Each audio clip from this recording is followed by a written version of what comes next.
नमस्कार, मैं धर्मेंद्र कुमार प्रगति क्लासेस के YouTube चैनल में सभी का बहुत बहुत स्वागत। आज बात करेंगे भूगोल से संबंधित खगोल शास्त्री। तो जो खगोल शास्त्री हैं हिकेटियस, एरेटोस्थनीज, अरस्तु, Aryabhata, Pythagoras, Ptolemy, Copernicus, Galileo, Kepler, Herschel, Hubble और क्रिश्चियन हाइगन और एडमंड हिलेरी, इन सब के बारे में हम इस टॉपिक में हम देखेंगे। तो सबसे पहले मैं आपको बता देता हूं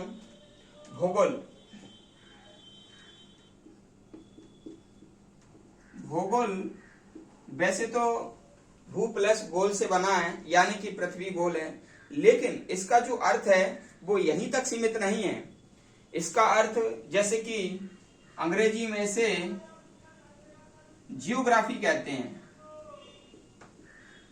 अंग्रेजी में इसे जियोग्राफी कहते हैं। और जियोग्राफी जो शब्द है वो दो शब्दों से मिलकर बना है, जो कि लैटिन शब्द है। लैटिन शब्द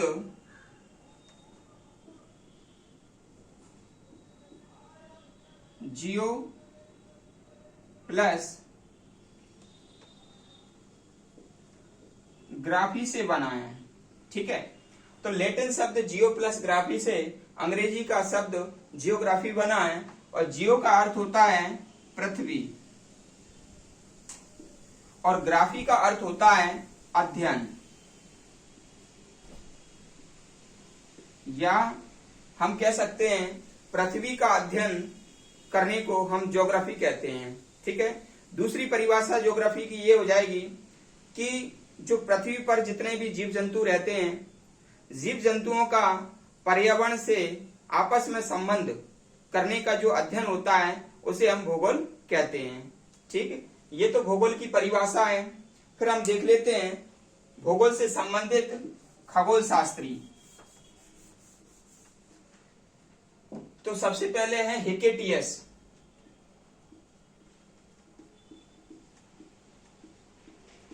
हिकेटियस, इन्हें भूगोल का जनक कहा जाता है। भूगोल का जनक हिकेटियस को कहते हैं।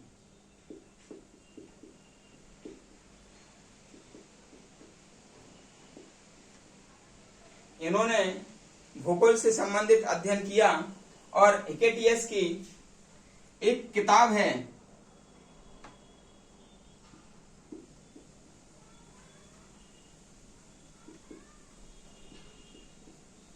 गैस पेरियोडस। इस किताब में भूगोल के बारे में इन्हें बताया है, और इसलिए भूगोल का जो जनक है वो हिकेटियस को कहा जाता है। दूसरी पर्सनालिटी है एरेटोस्थनीज। तो एरेटोस्थनीज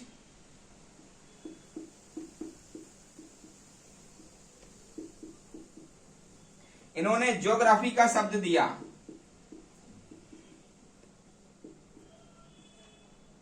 ज्योग्राफी का शब्द दिया और व्यवस्थित भूगोल का इनको जनक कहा जाता है। व्यवस्थित भूगोल का जनक कहते हैं एरेटोस्थनीज। तो प्रश्न यहां पर यह बनता है कि व्यवस्थित भूगोल का जनक किसे कहते हैं, तो वो है एरेटोस्थनीज। ज्योग्राफी का शब्द किसने दिया, तो वह भी है एरेटोस्थनीज। और यदि पूछे भूगोल का जनक किसे कहते हैं, तो वह आ जाएगा हिकेटियस। ठीक है, ये यूनान के थे और एरेटोस्थनीज भी यूनान के थे। दोनों ही आप याद रख लेना। नेक्स्ट देखते हैं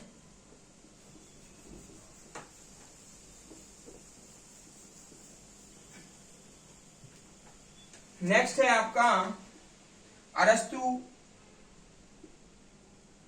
और आर्यभट्ट। तो जो अरस्तु हैं ये भी यूनान के थे, और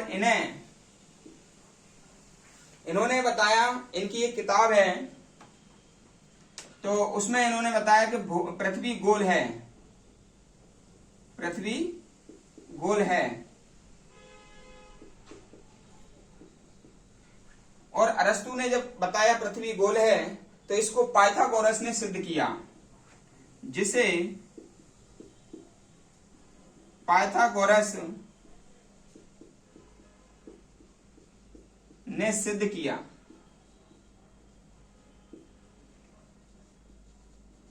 और बताया कि पृथ्वी चपटी नहीं है,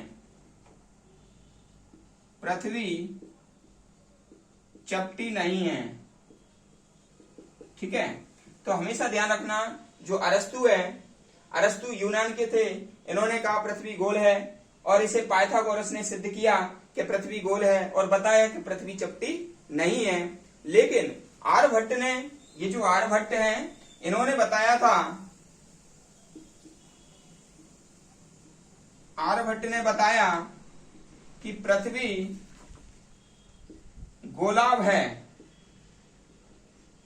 पृथ्वी गोलाभ है, और गोलाभ का मतलब होता है गोल जैसा। ठीक है, गोलाभ का मतलब होता है गोल जैसा।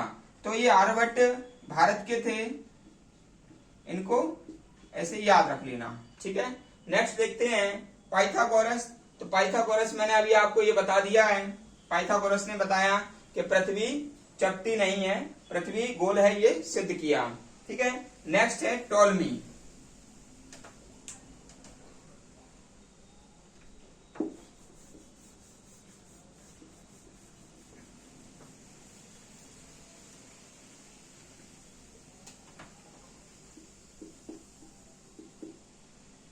टॉलमी ने 140 ईस्वी में यह बताया था कि पृथ्वी केंद्र में है और सूर्य और उसके अन्य जो ग्रह हैं वो पृथ्वी के चारों ओर चक्कर लगा रहे हैं। तो इन्होंने बताया था पृथ्वी केंद्र में है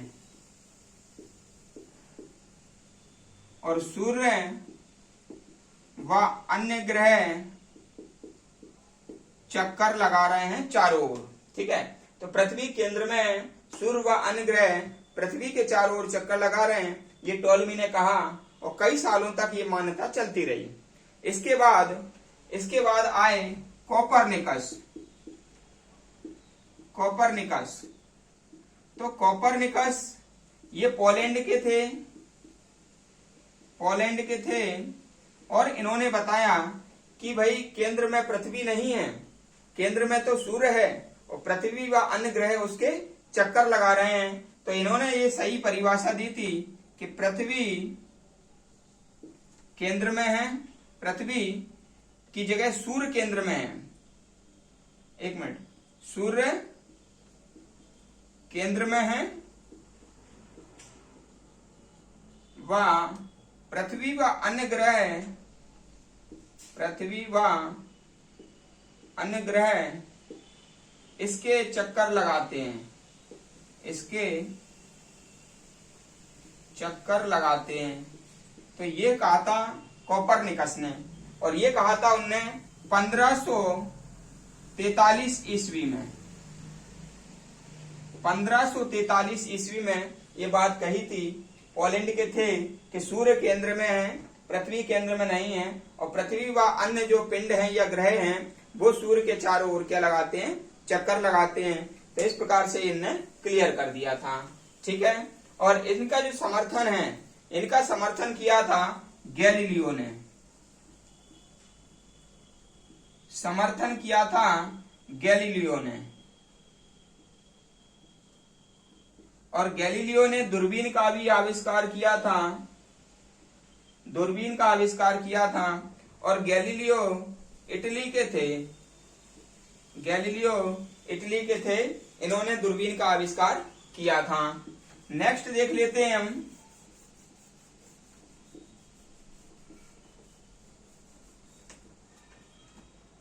कोपरनिकस हो गया, गैलीलियो हो गया, केपलर आता है। तो जो केपलर है, केपलर जर्मनी के थे, केपलर जर्मनी देश के थे और इन्होंने ग्रहों की गति के नियम दिए थे, ग्रहों की गति के नियम, ग्रहों की गति के नियम केपलर ने दिए थे। इसके बाद आता है हर्शेल। तो हर्शेल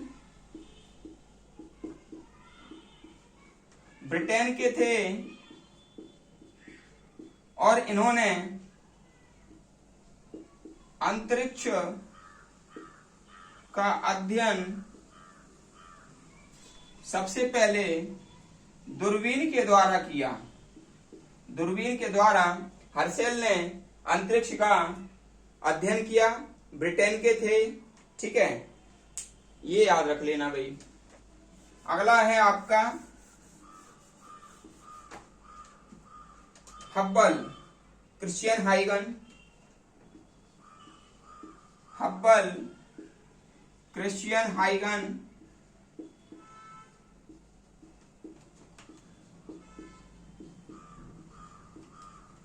एवं एडमंड